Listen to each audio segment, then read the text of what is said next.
Personality rights.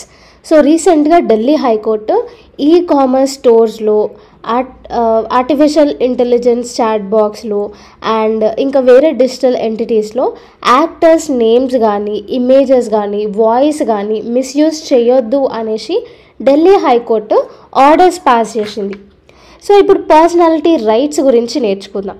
ఒక person name కానీ voice కానీ సిగ్నేచర్ కానీ ఇమేజ్ ఎట్సెట్రాని ప్రొటెక్ట్ చేసే రైట్నే పర్సనాలిటీ రైట్ అని అంటారు. ఈ రైట్స్ రైట్ టు ప్రైవసీ ఇంకా రైట్ టు ప్రాపర్టీ కిందికి వస్తాయి అన్నమాట. పర్సనాలిటీ రైట్స్లో 2 కాంపనెంట్స్ ఉంటాయి. ఒకటి రైట్ టు పబ్లిసిటీ, ఇంకొకటి right to privacy. Trade marks act 1999 ఇంకా కాపీరైట్స్ యాక్ట్ 1957 కింద రైట్ టు పబ్లిసిటీని ప్రొటెక్ట్ చేస్తుంది అండ్ ఆర్టికల్ 21 రైట్ టు ప్రైవసీని ప్రొటెక్ట్ చేస్తుంది. ఈవెన్ జస్టిస్ కేఎస్ పుట్టస్వామి కేసులో రైట్ టు ప్రైవసీ అనేది ఒక ఫండమెంటల్ రైట్ లాగా సుప్రీంకోర్టు జడ్జ్మెంట్ ఇచ్చిందనమాట.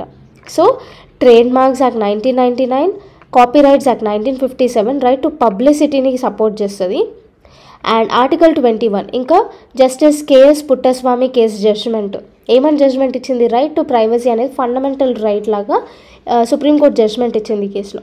సో ఇవి కూడా రైట్ టు ప్రైవసీని సపోర్ట్ చేస్తాయి.